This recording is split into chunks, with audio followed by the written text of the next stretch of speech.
sorry, people. I know you didn't really want to sit around and watch me load a computer program. How do I get your desktop? I'll have to shrink it down. And they're back. User data desktop SBS student talk. And it's double slash. I'm still trying to load this, don't worry. You didn't.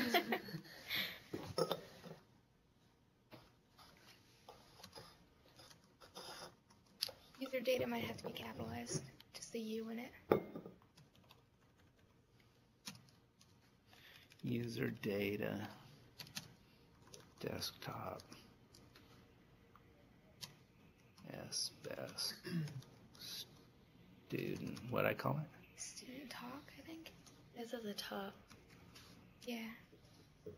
And then the double slash before SBS. Thank you.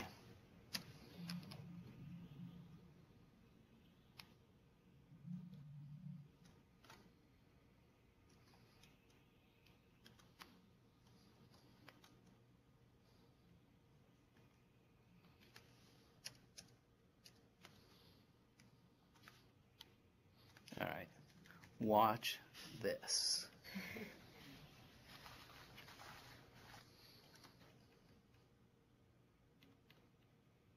Okay, I think that's right.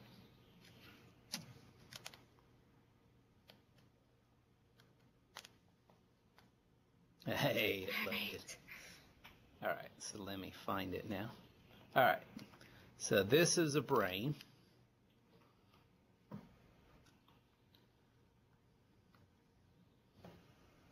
And I'm going to load a couple of nodes to orient myself. There's a couple of brain nodes that I'm very interested in called the default mode network. And what I've done is just loaded them, made them, I've not loaded them, I've highlighted them, I've made them bigger. There we can zoom in on it. And so those red squares happen to be these default mode network nodes.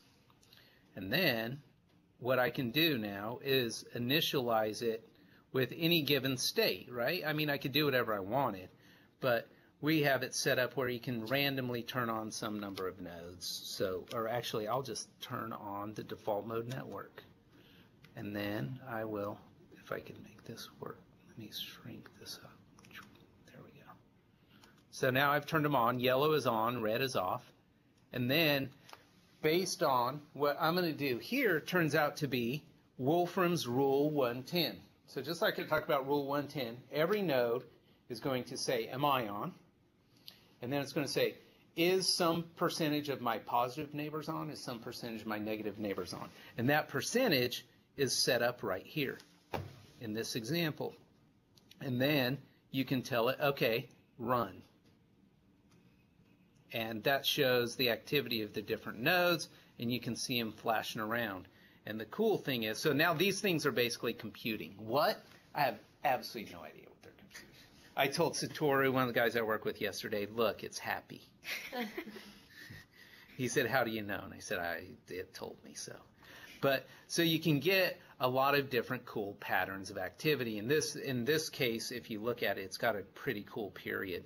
I don't know what the period is, but it's a period of like 7 or 8 that it's cycling. I can reload this. So you can see it's not just random. That actually turns out to be a period of I don't know how many. But depending on these different thresholds and different rules, you can get very different behaviors. And so if I can bring this back up. And so what we're interested in is we know under certain states, certain brain regions should be processing certain information and certain other brain regions shouldn't, right? And so the goal is, given a given state, which is defined by the network connectivity, what rules and what thresholds do you use to get a certain output? And ultimately, one could start computing things. So that's my cool demo. And I just have one more slide to tell you sort of where we're going with that.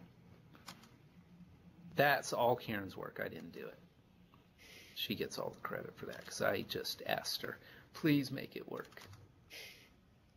So basically, this is where we're going. So genetic algorithms are very new to me. I'm just learning about them. I don't know if any of you know about genetic algorithms, but basically what they are is they're sort of computer code that is self-writing. So what we're going to do is basically take all of our binary numbers, right? Our inputs for Wolfram's rules, binary numbers to represent our threshold from 0 to 100 can be represented as a binary number. So you have a string of, in our case, I think there'll be 40 binary numbers, okay? And you randomly fill those out with, say, 400 different combinations, all right? And then you run this algorithm. We have a known output that we want. We run the algorithm on 400 different outputs, or 400 different genetic codes, as they call it, or individuals. You run them many times, and you calculate the fitness. How close does it match what you expect the output? You choose the top performers. You cross that code. You can randomly cross it, or you can choose a cutoff point and cross it. And you make offspring. And you make 200 offspring, and then, or 400, and you run it again. And you do this for thousands of generations. And basically what happens is it ultimately will find a really good solution to all of these variables which we don't know what to set them at. And it does it in a very interesting way that it may not be explainable why it solved the problem. Like, why is that genetic code the best? But it can consistently produce the best behavior. Then we can take that genetic code and test it in different situations or different conditions, or compare genetic codes across populations. Do older adults exhibit a different genetic code than younger adults, and that type of thing? So that's one place we're going. Multi-state models is basically looking at multiple different cognitive states, and we'll combine that with sort of our genetic code. Simulated lesions, we know that as we get old, we lose certain parts of our brain, and so we can take this model. If we can build a genetic code that produces the output we expect, we can go in and pluck out nodes and see how that then affects the behavior of the system. We can generate models that can actually compute. So one of the things we were talking about doing that's actually relatively simple to do, whether or not we'll solve the problem or not, is you can input signal into this anywhere you want. You saw I have all those nodes, right? I can turn any one of those nodes on at any point in time. So we could consistently feed it visual information by turning on visual cortex.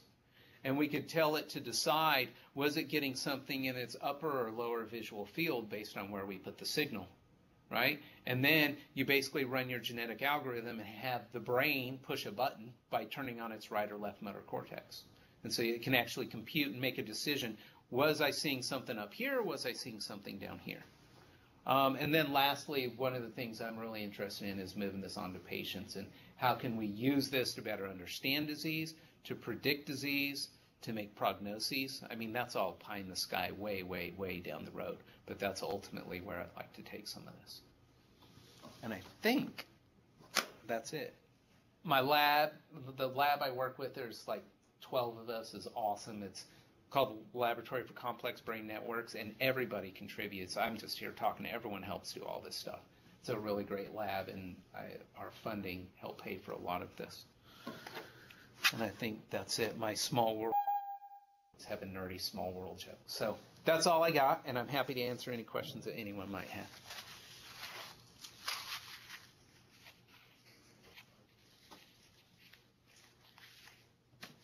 No questions? All right. Thanks. I hope you do small world stuff. We'll help. I'm happy to help.